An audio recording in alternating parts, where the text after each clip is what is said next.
కూర్చోండి కూర్చోండి. ప్రత్యేక హోదాని మేడం మీరు కాంట్రవర్సీ లేకుండా త్వరగా క్లోజ్ చేయండి.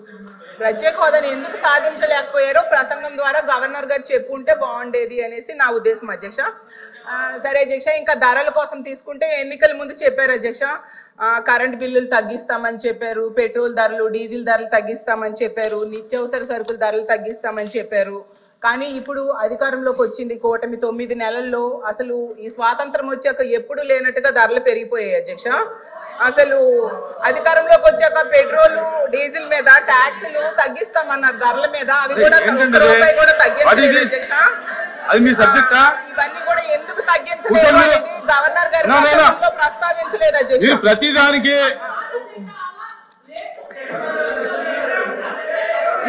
లేదు, గత ప్రభుత్వం పెంచిన 9 సార్లు కరెంటు బిల్లు పెంచింది. కరెక్ట్ కాదండి.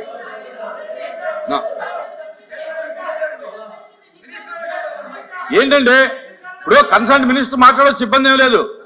ఇప్పుడు ప్రతి సబ్జెక్ట్ కి లేకపోతే ఎలాగా? సభ ముందుకు జరగాలి కదా, సభ ముందుకు వెళ్ళాలి కదా. విద్యాశాఖ మంత్రి మాట్లాడతాడు. మేడం గారు మాట్లాడతా. ఇప్పుడు రిప్లై ఉంది, వాళ్ళు ఏదైనా కరెక్ట్ కాకపోతే మీరు కరెక్ట్ చేయండి, రిప్లైలో తప్పేం లేదు. ప్రతి సబ్జెక్ట్ కి వెంటనే క్లారిఫై చేయాలంటే అది సభ ముందుకు పోదు సార్. ప్రతి అడుగడుగునా కూడా ప్రతి వాక్యంలో కూడా సత్యదూరమైన మాటలు మాట్లాడేటప్పుడు మంత్రులుగా మేము ఉన్నప్పుడు సమాధానం చెప్పకపోతే బయటికి ప్రజలకి తప్పుదోవ పట్టిస్తున్న ఉద్దేశం కోసమే మేమందరం కూడా ఎక్కడైతే సత్యదూరమైన మాటలు చెప్పినప్పుడు మేము ఇంటరప్ట్ అవ్వాల్సిన అవసరం ఉంది కాబట్టి చెప్తున్నాం సార్. ఇవాళ ఈ ప్రభుత్వం అధికారంలోకి వచ్చిన తర్వాత మేడం ఏమన్నారు, కరెంటు బిల్లులు పెంచామన్నారు. మేమైతే ₹1 కూడా కరెంటు బిల్లు పెంచలేదు.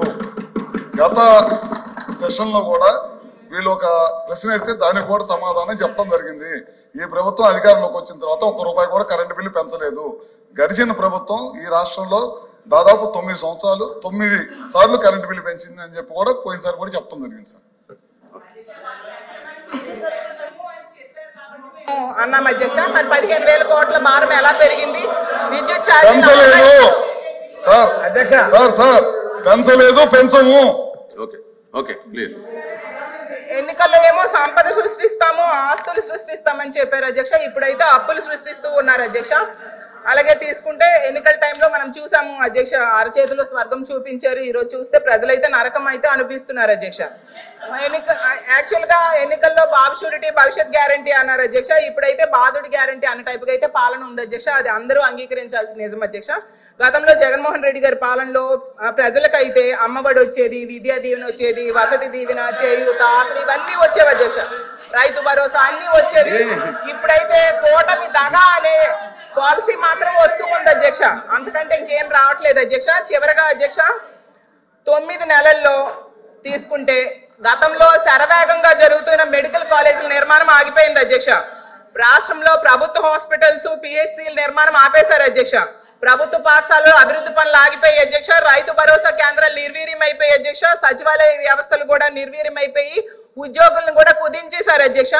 2,60,000 మంది వాలంటీర్స్ అయితే రోడ్డును పడేశారు అధ్యక్ష. వాలంటీర్స్ ఎంత దారుణంగా మోసం చేశారంటే ఎన్నికల టైంలో అధ్యక్ష వీళ్ళందరూ ముఖ్యంగా రామానాయుడు గారు ఎంత ఘోరంగా అంటే అందరికంటే వాలంటీర్ లోకేష్ గారు మాట అధ్యక్ష, వాలంటీర్ల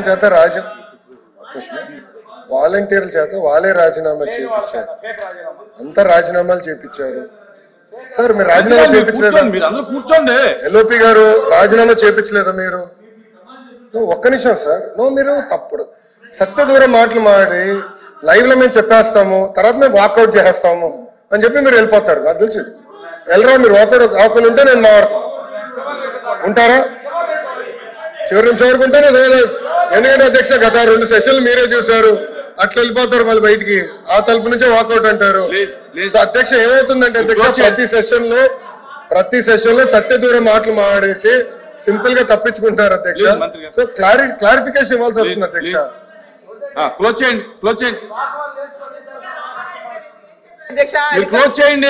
ఫైనల్ అధ్యక్ష 2 నిమిషాలు. చంద్రబాబు నాయుడు గారు, పవన్ కళ్యాణ్ గారు చెప్పారు, కావాలంటే వీడియో చూపిస్తాను అధ్యక్ష. మేము అధికారంలోకి వచ్చాక 5,000 నుంచి 10,000 చేస్తాము, 10,000 అవ్వగానే చించినాడ పూతరేకులు చాలా ఫేమస్, అది ఇవ్వండి అని చెప్పారు అధ్యక్ష. వాలంటీర్స్ నమ్మి ఓటేసే ముందు చించినాడ పూతరేకులు ఏమో ఆర్డర్ పెట్టేసి వీళ్ళు ఓటేసి వచ్చారు అధ్యక్ష. చూసేసరికి ఈ ప్రభుత్వం అధికారంలోకి వచ్చింది, ఉద్యోగాలన్నీ తీసేశారు అధ్యక్ష. భవిష్యత్తు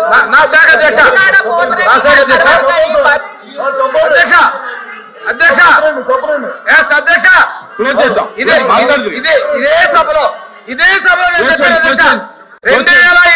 ఆగస్టు నుంచి వాళ్ళు పెట్టిన వాలంటీర్లు రెన్యువల్ చేయలేదు అధ్యక్ష. రెన్యువల్ చేయకుండా లేని వచ్చి రాజీనామాలు డ్రామాలు ఆడతారు వీళ్ళు. మేము అనుకున్నాం బయట ఉన్నాం అధ్యక్ష, ఉన్నారేమో రెన్యువల్ చేస్తే జీతాలు ఇద్దాం అనుకున్నాం అధ్యక్ష. రెన్యువల్ చేద్దాం చూస్తే వాళ్ళు లేరు అధ్యక్ష. లేని వాళ్ళకి ఇవ్వలేకపోయాం, అసత్యాలు మాట్లాడతారు అధ్యక్ష.